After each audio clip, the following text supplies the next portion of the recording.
Quoi? 98.1. Québec. Depuis 25 ans. Et pour encore longtemps, à Québec. C'est Radio X. Radio X. Faites-vous votre propre opinion.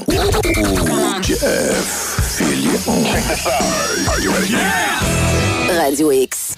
OK, on est avec notre ami Yann Sénéchal. Yann, t'es salué, mon ami. Salut, Jeff. Quel mois? Bonne année. Comment tu dis? Quel mois, pareil. Hein? Ça fait un mois qu'on ne s'est pas parlé. Quel mois incroyable. Hey, excusez-moi, là. Remettons-nous dans le contexte de l'année passée où, là, on commençait à parler de vaccination. Ça se commençait dans le milieu de la santé. On avait les États-Unis qui étaient commencés. Il y avait d'autres endroits dans le monde, entre autres Israël. Ces endroits-là, on y allait. Et là, ben, on s'en allait vers... C'était la fin, c'était fini. On s'en allait vers... Là, on voyait des endroits où les patentes de sport ouvraient, les masques étaient tombés, c'était fini, etc. Ils ont ramené à la même place que l'an passé, en l'espace d'à peu près 2 semaines. Puis, on est les seuls endroits au monde où à peu près... Et ça n'a pas l'air à fâcher personne. Ben écoute, c'est là qu'on souffre vraiment de notre défaillance linguistique, puis qu'on s'abreuve un peu trop de médias québécois. Ça nous enlève un peu la vitrine sur le monde.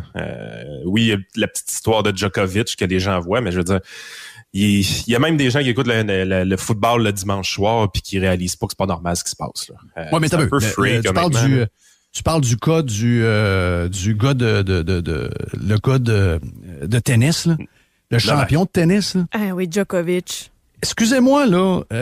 Puis, à matin, tu sais, je veux dire, c'est mon premier matin. Donc là, je m'installe, tout est fermé depuis à peu près.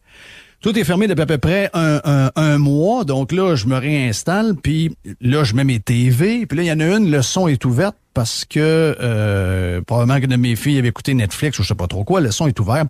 Et c'est l'imbuvable Mario Dumont qui est là. Mario Dumont, le gars qui est le seul politicien à avoir échappé un parti politique qui était sur le bord du pouvoir, puis qui était même pas au pouvoir. C'était un parti d'opposition. Et pendant qu'il était dans l'opposition, il l'a complètement échappé. Puis là, Monsieur Dumont, maintenant, a des solutions à tout. Lui qui a été incapable de mener l'ADQ alors qu'il était dans l'opposition, même pas au pouvoir. Il faisait même pas un chèque. Il décidait de rien. Et ils ont eu une des plus grosses descentes en enfer qu'un parti politique a jamais eu. Et Dumont est devenu comme la genre de référence aujourd'hui. Et là, il parlait du champion de tennis. Il a été tout croche, il a menti, ça va mettre des astérix sur sa carrière, etc. Il n'y a pas personne qui comprend que, d'abord, l'Australie l'a échappé comme ça se peut pas. Deuxièmement, s'il y en a un maintenant qui est plus protégé pour le tournoi de tennis, c'est le champion de tennis lui-même qui a pogné la COVID. C'est lui, il a pogné la COVID pas il y a 3 ans, avant qu'on le sache. Il l'a pogné il y a 3 semaines, 1 mois. Donc, s'il y en a un qui est safe, et je vais prendre, on a parlé à Radio Pirate ce matin, Jerry. Oui. Yann, je pense que c'est une logique assez facile à comprendre. On est dans une chambre d'hôtel, OK? Il y a 10 personnes. Il y a 9 vaccinés double ou triple. Mettez les triples. Ah, voulez-vous des 4 doses? OK, on les met 4 doses. On a 9 personnes 4 doses. Et la 10e personne, c'est Djokovic, le joueur de tennis. Okay? La première raquette mondiale, là, en plus. Première raquette mondiale, exact. Donc là, lui, lui, il rentre là et il y en a un dans les 9 qui a la COVID. Ben, je peux vous dire une affaire. Si les 9 autres n'ont jamais eu la COVID, les 8 autres, en fait, parce qu'il y en a un dans la gang que je peux vous dire qu'il l'aura pas. C'est lui, c'est le Joker. C'est lui! Ah oui? Le seul qui aura pas la COVID dans la gang, c'est pas les gens avec 16 doses. Celui qui l'aura pas, c'est le gars de tennis. Et celui qui peut pas la donner aux autres, c'est le gars de tennis. Ben, on est dans la folie pure. Ces textes-là, on les avait aussitôt que septembre, octobre à peu près. On nous expliquait que oui, quand tu avais le vaccin, on apprenait au système immunitaire à reconnaître certaines protéines du virus. Par contre, quand tu développais la maladie pour vrai, là, Là, ton système immunitaire, il reconnaissait le virus au complet. Là. C'est pas juste ce qu'on lui a présenté dans sa formation. Parce que voyez le vaccin comme un camp d'entraînement. Donc, quand tu as ton vaccin, tu fais ton camp d'entraînement. Mais quand après ça, tu as affronté le virus, c'est un vrai combat. C'est la vraie expérience. Fait que ton système immunitaire, quand il sort de ça, il est correct. Là. Il est prêt. Là. Il n'y a plus de problème à affronter rien. On est strong. On dirait, Madame Marois, on est strong. On est strong. Mais écoute, ce que je te dis là n'a rien de scientifique. J'ai fait des bons calls, là, qu'en déplace à Isabelle Haché de la presse qui était bien surpris. Hey, il est allé dire à la radio, c'est dangereux. Il a dit qu'on allait toute la pogner à COVID. 2 semaines plus tard, tout le monde la pognait, donc le texte a très mal vieilli. Mais je te dis, regarde, il y a rien de scientifique là-dessus, mais on sait pas de où est-ce qu'on l'a pris parce que plusieurs gangs, tout le monde l'a eu, hein, tout le monde l'a eu. On sait pas vraiment de où est-ce qu'on l'a pris, mais on sait juste que une de nos filles est allée dans une activité avec des jeunes de sa classe et de son équipe de sport. Puis il y en a une qui a testé positive. En tout cas, là, finalement, tout le monde a testé. Puis là, tout le monde était positif également parce que si jamais c'est Omicron, il est très, très contagieux. Et dans l'échantillonnage, celles qui étaient vaccinées ont eu des symptômes et celles pas vaccinées n'ont pas eu de symptômes. Je dis ça de même, là. Je suis pas en train... C'est peut-être juste un addon, mais j'en ai entendu d'autres dans le temps des fêtes de gens qui ont été contaminés lors d'un souper du temps des fêtes, parce que c'était quoi? Je pense qu'il y avait le droit... Je sais plus, je pense que c'était 10 personnes, ou je sais pas trop quoi. Donc, il y a beaucoup de choses qu'on sait pas, mais il y a une chose que je peux vous dire. C'est que les gens qui ont pogné la COVID, notre Christy de gang l'ont pogné, vous autres, là, les histoires de tout ce qui arrive, là, aller faire la file à moins 20 pour s'acheter du steak haché pour se faire des burgers à soir. Aller faire telle affaire, pas être capable d'aller manger dans un restaurant, c'est de la folie pure. Ces gens-là sont bulletproof, plus forts que jamais. C'est de ça qu'on rêve depuis le mois de mars 2020. Yann, on en parlait, toi et moi, on en parlait avec le docteur Lacroix en passant. C'est de ça qu'on rêvait. Et là, on vient de le vivre. Et au lieu de célébrer et de voir ça comme étant les portes de la liberté qui s'ouvrent, on est là en train de se mettre en prison plus que jamais. Ben, carrément. Puis, tu sais, les gens doivent réaliser une chose, là. Dans les premières vagues de cette COVID-là, on n'avait jamais beaucoup de gens dans notre entourage qui la pognaient. Fait que, tu sais, c'était plus des rumeurs. On savait que ça existait, mais on n'avait pas de concret à se mettre là-dedans. Oui, on voyait les chiffres. Nous, on avait les chiffres de l'INSPQ, tout ça. Mais on n'avait pas d'histoire. Puis l'être humain, c'est une bébite qui fonctionne aux histoires. Quand on arrive dans le temps des fêtes cette année, dans cette vague-là, ce qui est spécial, c'est qu'elle était vraiment contagieuse. Donc, il y a vraiment beaucoup de monde dans notre entourage qui l'a attrapée. Fait que les histoires, on les a. Puis ça l'aide à calmer beaucoup la population. Hey, en passant, ceux qui n'ont pas pogné, vous êtes loser pas mal. Là. Je l'ai pas pogné, moi. Moi non plus. C'est tous des losers. Maudit. Hey, nous autres, dans la maison, on l'a tout pogné. Il y a le chum à Aliciam, la plus vieille, qui était ici avec nous autres tout le temps. Il l'a pas pogné. Alors, on l'a traité de loser tous les jours. Il était découragé. Il est allé quasiment tester tous les jours. Il voulait l'avoir. Il voulait célébrer avec nous autres. On était dans le gin puis dans votre cas. Je suis prêt à faire la file pour l'avoir. Mais la game, c'est qu'en plus, on a bénéficié d'un virus qui était, oui, extrêmement contagieux, mais beaucoup moins virulent. Fait que ça a créé moins de dommages. Je veux pas. Là, on va dire, ouais, mais les hôpitaux débordent. Là, on va mettre un gros temps mort là-dessus. Là. Puis là, présentement, François Legault puis le gouvernement du Québec sont prisonniers de mauvaises décisions qu'ils ont pris pas cette année, mais il y a plus qu'1 an.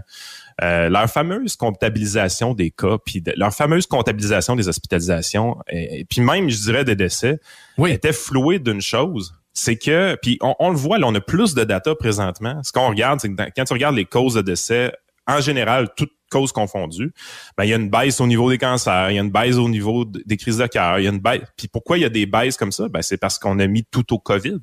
Il y a beaucoup de décès COVID qui sont avec la COVID. C'est un peu ça dans les hospitalisations, mais dans un contexte que les premiers variants étaient moins contagieux que Omicron, ça flouait les données, mais ça faisait pas quelque chose de bien divergent. Là, par contre, on est rentré dans cette crise-là, on n'a pas ajusté nos méthodes de comptabilisation.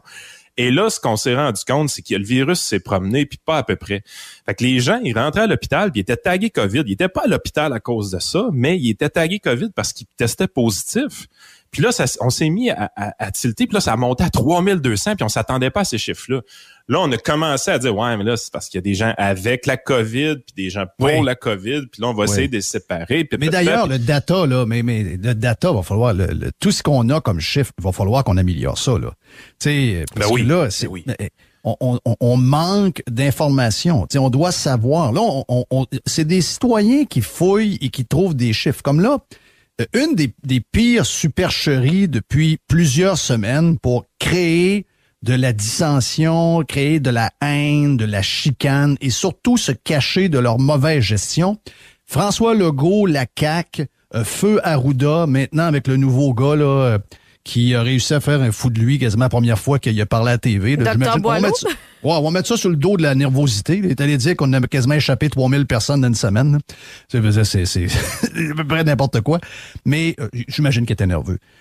Sauf que l'histoire là que les hôpitaux sont bourrés de non-vax, ce qu'on a ici là dans les chiffres qui sont disponibles. Si des gens qui fouillent dans les chiffres les trouvent, j'imagine que Legault les voit. Donc, s'il les voit, il les connaît, ça veut dire qu'il ment. Parce que ce que nous voyons, ce sont des gens de 70 ans et plus qui sont majoritairement tous vaccinés 2 ou 3 doses. Ben, c'est le portrait normal d'un hôpital. Les gens qui sont hospitalisés, normalement, sont dans ces âges-là. Fait que ce que ça nous dit, c'est que les gens sont là probablement pour d'autres raisons que la COVID. C'est juste que la COVID fait partie du dossier. Puis on réalise pas, là, tout le monde focus, là, ouais, là, il y a 50%, puis là, c'est-tu 40? Parce qu'au début, Christian Dubé nous dit 25. Ensuite, Horacio, il s'échappe et dit 30-40. Moi, je dis sur les réseaux sociaux, mon gars, c'est entre 50 et 70, puis on est rendu à 50, le chiffre officiel. Oui, le chiffre officiel, c'est 50. Ça monte à 60 bientôt, là. Mais il y a pas 3200 personnes hospitalisées au Québec. De bien plus que ça.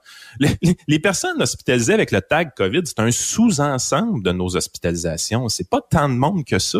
En réalité, là, on soigne des centaines de milliers de personnes par année. Les hospitalisations COVID, j'avais fait le calcul, je pense, pour l'année 2020, début 2021. C'était quelque chose comme 2,5% des hospitalisations totales, puis 5,4% des jours d'hospitalisation. Parce que les hospitalisations COVID sont un petit peu plus longues, généralement. Mais crime, là, tu es en train de nous dire que parce qu'il y a une fraction des hospitalisations qui a un tag COVID dessus, puis qu'il y a une fraction de cette fraction-là qui sont des non-vax, ça a tout fait péter le système. Non, c'est des mensonges. Il y a un débalancement entre l'offre et la demande. La réalité, c'est la suivante. On nous fait croire à la télé que c'est la demande qui a explosé à cause de la COVID. C'est pas ça pantoute. Ce qui s'est effondré, c'est l'offre. On n'a plus de personnel soignant dans les hôpitaux. Merci.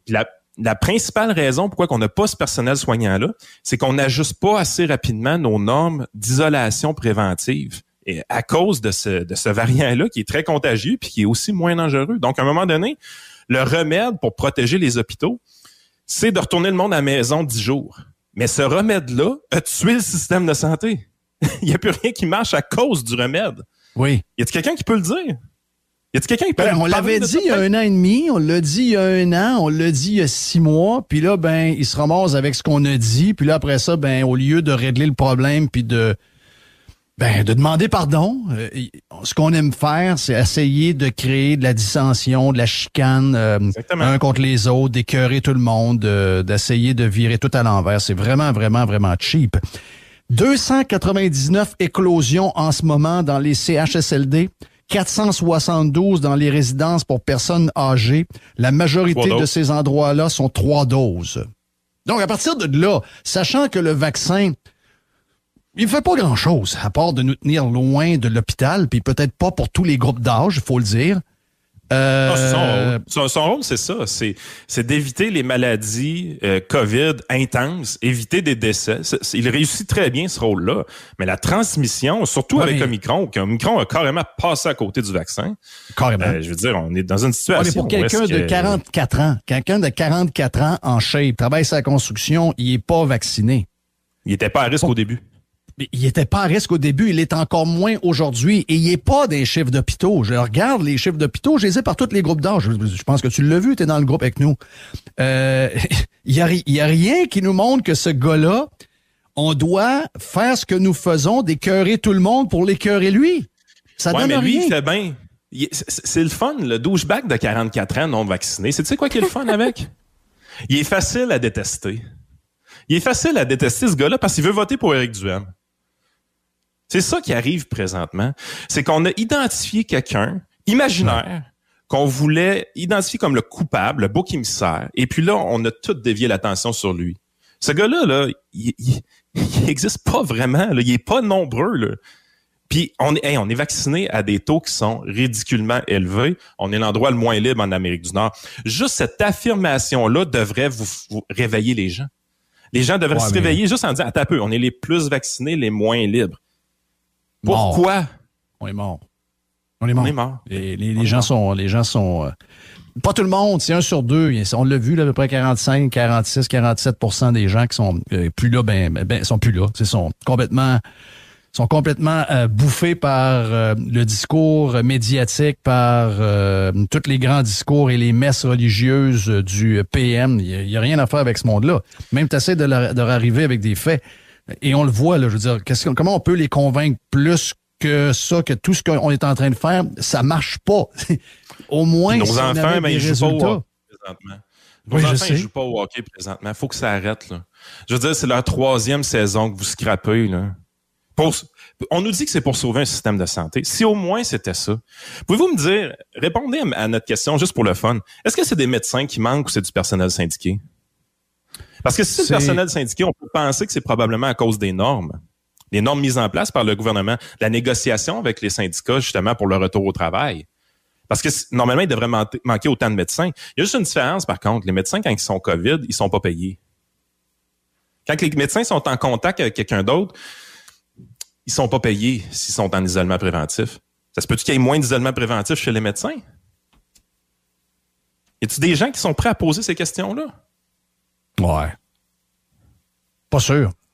Il y en a qui veulent pas que ça finisse. Et les chiffres qu'on a eus en fin de semaine, 13 000 décès. Je sais, je me suis déjà servi de ces chiffres-là régulièrement, mais là, quand ça sort dans le journal, ça a l'air plus vrai que quand c'est sur Radio X. 13 000 décès de tabac au cours de l'année. 3 milliards de dollars pour traiter les gens en surpoids dans les hôpitaux cette année. 3 milliards. Donc, finalement, c'est 8 millions par jour que ça coûte traiter les gens qui mangent mal et qui font pas de sport contre 1 million pour supposément les non-vaccinés. Ça, je peux pas vérifier ce chiffre-là, mais ça a été amené par hasard de même par le PM. Il y a rien, on peut pas trouver ça nulle part d'autre. Faut lui faire confiance. Mais juste ça, c'est 1 million contre 8. Donc, je veux dire, le système de santé, on a besoin quand les gens... il est là pour corriger des mauvaises habitudes. Il est là pour corriger des vies qui sont pas trop équilibrées, etc. Le régime de santé a toujours été ça. Donc, comment on a pu soulever dans les dernières semaines qu'on était prêt à mettre une taxe spéciale santé pour les non-vaccinés, sachant que en faisant ça, la gauche vient d'ouvrir quelque chose d'extraordinaire pour beaucoup de gens qui sont pour le principe utilisateur-payeur. En fait, ils ont tiré dans leur propre chaloupe. Ah oui. Ben, le gouvernement tire énormément dans sa propre chaloupe présentement parce que il y a plusieurs médecins qui sont d'accord avec plusieurs des restrictions qui ont été mises en place. Sauf que pour eux, la taxe a été la goutte qui a fait déborder le vase parce que quand on devient médecin, on fait un serment d'Hippocrate, puis on dit carrément dans ce serment-là qu'on va soigner peu importe ce que la personne elle est, ce qu'elle représente. On ne discriminera pas sur ses choix personnels. On va soigner pour lui sauver la vie. Je veux dire, c'est anti-éthique de soigner des gens plus que d'autres, d'imposer une taxe sur des gens dans un contexte de santé universelle gratuit. Dans un contexte que vous dites, non, on doit tarifer le risque de santé en fonction du risque que la personne représente. OK, fair enough. Je suis très ouvert à cette idée-là. Je suis très ouvert à avoir de la compétition dans le système de santé. Le premier facteur déterminant du risque, c'est l'âge. Pourquoi les gens qui sont en faveur de tarifer selon le risque sont d'accord pour les non-vax, mais pas pour l'âge? Oui, parce que c'est eux qui vont coûter cher, là. Ben, c'est ça. Si vous voulez ouvrir cette boîte de Pandore-là, on va sauter dedans. Moi, je suis bien prêt à sauter dedans. Ouais. Ça me dérange pas. Moi, c'est ça. Il y a des beaux calculs à faire, là. Je voyais les gens qui étaient tous contre. Moi, je suis pas nécessairement contre, mais je le vois plus dans un contexte global où on a une disponibilité de plusieurs compagnies qui peuvent nous offrir une assurance privée de santé. Puis si le gouvernement veut en avoir une un peu comme il le fait pour les médicaments, parce que moi, je l'ai déjà fait, ça. Moi, il y a 30 ans, je vivais ailleurs, j'avais une assurance privée, et pour déterminer le coût de mon assurance privée de santé, il y a une infirmière qui est venue chez nous, puis j'ai eu toutes les prises de sang inimaginables. J'ai eu un test pour le cœur, j'ai eu un test, c'était mon premier test de sida à vie. J'avais beaucoup de chaleur pendant 3-4 jours. Parce qu'on pensait que tout le monde, dans le temps, comme le sida, et ça courait tout partout, finalement, on avait su que c'était plus limité qu'on pensait. Mais moi, j'avais pas trouvé ça fou. Mais là, t'amènes cette idée-là, tu passes pour un radical. Non, nous, on a un système qui est socialiste, puis universel. On a un tissu social important. Nous, il n'y a pas de différence entre tel et tel. Puis là, on me crie ça depuis que je suis au monde. Depuis que je suis au monde. Moi, je dis, ben voyons, c'est tout à fait normal qu'une assurance santé, quelqu'un qui fait attention à lui, paie moins cher que celui qui se crisse de tout. Je veux dire, c'est pas... Il n'y a rien de nouveau là-dedans, là. Mais là, quand tu ouvres cette boîte de Pandore, ça marche, fait la file. Les gens vont faire la file pour sauter dessus. Puis c'est pas juste au niveau de la santé, c'est au niveau des changements climatiques. Les premiers qui vont arriver vont dire, hey, là... Il y a des gens qui consomment beaucoup de pétrole. On pourrait rajouter des taxes. Ah ouais, on l'a déjà dans l'essence. Ouais, mais on pourrait rajouter de quoi sur le rapport d'impôt? On pourrait demander aux concessionnaires automobiles de nous dire qu'est-ce que le gars y a acheté. Ah non, on va prendre les fichiers de la SAC. Fait que là, c'est quoi? Là, on va faire notre rapport d'impôt, puis là, on va plugger notre fichier de la SAC là-dedans, de la RAMQ. On va tout mélanger cette information-là. Puis là, ça va nous donner notre impôt à la fin, en fonction du risque qu'on représente pour la société. Regardez, c'est pour ça que c'est pas en fonction des revenus, c'est pas si pire, mais ça va être en fonction des revenus aussi. C'est parce que là, ça fait beaucoup de fonctions, là. Mais ça, regarde, je vais te dire que ça arrivera pas. Pour toutes les raisons qu'on vient de dire là, ça arrivera pas. Moi, je voyais des gens qui étaient inquiets. Oubliez ça arrivera pas parce que ça va ouvrir une boîte de Pandore. Juste François Legault lui-même va devoir payer une assurance santé plus chère. Il est grassouillet, Frank. Sa femme fume beaucoup. Mm-hmm. Elle est problématique. Elle va coûter cher. Donc, déjà, elle aussi devrait payer. Donc, si vous ouvrez ça pour les non-vax, tout le monde y passe ou à peu près, là. Ben, techniquement, la femme de François Legault nous coûte plus cher que les non-vax à la société, là. Oui. Puis on a-tu le droit de dire des affaires de même?